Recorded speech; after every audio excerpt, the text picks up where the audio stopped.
आज हम पढ़ने जा रहे हैं पार्ट 5 शब्द और वाक्य। तो बच्चों, इससे पहले वाले पाठों में आपने वर्णों के बारे में अच्छे से जान लिया है, समझ लिया है कि वर्ण क्या होते हैं। तो वर्णों को जोड़कर हम क्या बनाते हैं? शब्द बनाते हैं।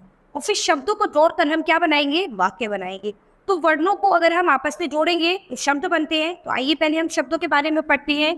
आपने वर्णों को समझा जाना, वर्णों के सही मेल से ही शब्द बनते हैं। देखिए, पढ़िए और समझिए। तो यहाँ पर ये कुछ चित्र दिखाए हैं हमारे पास। इन चित्रों के लिए हम किन शब्दों का प्रयोग करते हैं, उनको वर्ण, इसमें हम वर्णों को जोड़कर समझेंगे। तो ये चित्र हमारा किसका है? ये घर का है। तो घर कैसे बनेगा? घ प्लस र। तो इन दोनों वर्णों को अगर हम आपस में जोड़ देंगे तो क्या बन जाएगा? घर। घ प्लस र यानी घर। ऐसे ही ये चित्र किसका दिखाया गया है? फल का। तो क्या करेंगे हम? फ और ल दोनों वर्णों को आपस में जोड़ देंगे तो क्या बन जाएगा? फल। ऐसे ही यहाँ पर क्या है? ये पलके हैं आपकी। तो ये पलक शब्द जो है ये किन वर्णों से जुड़कर बना है? प ला क। तो प ला क आपस में जोड़ देंगे तो क्या बन गया? पलक। ऐसे ही ये चित्र किसका है? कमल का। तो क म ल, ऐसे ही इन तीनों शब्दों को आपस में जोड़ देंगे हम। तो ऐसे ही इन तीनों वर्णों को आपस में जोड़ देंगे तो क्या बन जाएगा?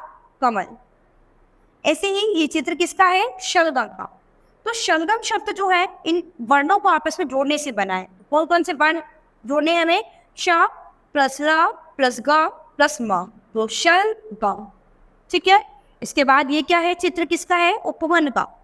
तो उपवन शब्द इन वर्णों को जोड़कर बनाया है हमने। ओ प्लस वा प्लस ओ प्लस वा प्लस वाव प्लस न। तो क्या बन गया? ये उपवन। पिछले पृष्ठ पर दिए गए शब्द 2, 3 और 4 वर्णों के सही मेल से बने हैं। पीछे क्या है? वो हमने चित्र पढ़े हैं, वो 2, 3, 4 वर्णों के मेल से मिलकर शब्द बने हैं। इसमें प्रत्येक शब्द का अपना अपना अर्थ है, किंतु यदि वर्णों का मेल सही नहीं रखा जाए तो इनका कोई अर्थ नहीं निकलेगा। यानी अगर वर्णों का मेल सही नहीं रखेंगे तो उसका कोई भी सही अर्थ नहीं निकलेगा। जैसे कि ये घर है, घर शब्द है। अगर हम इसमें र को आगे कर दे और ख को पीछे कर दे, यानी रक बना दे, तो क्या है? ये गलत होगा। यानी हमें वर्णों के सही मेल पे भी ध्यान रखना है। वर्णों को जोड़कर शब्द बनाए जाएंगे, बिल्कुल सही बात है। लेकिन अगर हमने वर्णों को आगे पीछे कर दिया तो गलत शब्द बन जाएगा, जिसका कोई अर्थ नहीं होगा। यानी शब्दों का अर्थ होना बहुत जरूरी है। यानी जिन वर्णों को आपने जोड़कर शब्द बनाया है उसका कोई ना कोई अर्थ होना जरूरी है। यानी अगर आपने वर्णों को उल्टा सीधा आगे पीछे लगा दिया तो उससे कोई शब्द नहीं बनेगा। शब्द बन जाएगा लेकिन उसका कोई अर्थ नहीं होगा। तो बिना अर्थ के शब्द बेकार है। यानी जिन शब्दों का कोई अर्थ नहीं होगा वो शब्द नहीं कहलाएंगे। ऐसे ही यहाँ पर क्या है? ये पलक। अगर हम इसे क्या बना दे? कलप, तो क्या है? ये कोई शब्द ही नहीं है, ये गलत है। ऐसे ही शलगम है, तो इसको हम मगलश बना दे तो मगलश क्या होता है? कुछ भी नहीं होता। इस शब्द का कोई भी अर्थ नहीं होता। फल है, इसको नफ बना दे तो नफ एकदम बेकार है। कमल का नमक बना दे, उपवन का नफो बना दे। तो ये जो शब्द हमने इसमें वर्णों को आगे पीछे करके बनाए हैं, ये शब्द एकदम गलत है, क्योंकि इनका अपना कोई भी अर्थ नहीं होता। आपने समझा कि जब वर्ण सही क्रम में नहीं होते तो उनका कोई अर्थ नहीं निकलता। आप इस बात को समझ गए हैं कि जब हम वर्णों को सही क्रम में नहीं लगाएंगे तो उनका कोई भी अर्थ नहीं निकलेगा। अतः शब्द वर्णों का वह मेल है जिसका कोई अर्थ होता है। तो आप इस बात से समझ गए होंगे कि शब्द जो है उन वर्णों का मेल है जिनका अपना कोई अर्थ होता है। यानी जिनका कोई अर्थ नहीं होता वो शब्द नहीं कहलाते।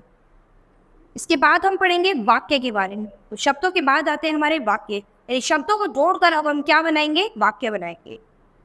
जब शब्दों को एक सही क्रम में रखते हैं तो वाक्य बनता है। जैसे कि यह घर साफ है, यह घर साफ है। ठीक है। अभी क्या था? अगर आप इसको तोड़ तोड़ के पढ़ेंगे तो यह घर साफ है ना। और अगर पूरा इसका वाक्य बना के पढ़ेंगे तो क्या है? यह घर साफ है। ऐसे ही यहाँ पर यह फल मीठा है, और अगर इसको एक साथ पढ़ेंगे तो यह फल मीठा है। रवि विद्यालय जा रहा है, तो अगर हम इसको एक साथ पढ़ेंगे तो रवि विद्यालय जा रहा है। तो यानी यहाँ पर ये हमारे अलग अलग शब्द हैं। इन शब्दों को एक साथ जोड़कर हम पढ़ेंगे तो वो क्या बन जाएगा? वाक्य बन जाएगा।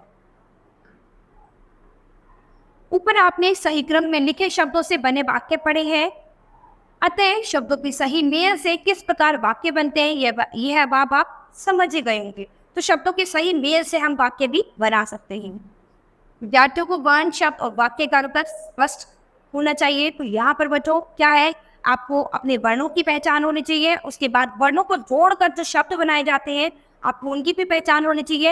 यानी सही वर्णों के मेल से ही शब्द बनते हैं जिनका सही अर्थ निकलेगा। यानी अर्थ नहीं निकलेगा तो शब्द बेकार है। उसके बाद शब्दों को जोड़कर सही वाक्य बनाने सीखने हैं। तो क्या है, आपको अपने घर पर होमवर्क में इनकी प्रैक्टिस करनी है कि वर्ण कौन से होते हैं, शब्द, वर्णों से शब्द हम कैसे बनाते हैं और शब्दों से हम वाक्य किस तरह से बनाएंगे। तो बच्चों ये पाठ हमारा यही खत्म होता है। अब हम अपनी नई क्लास में मिलेंगे अपने नए पाठ के साथ। धन्यवाद।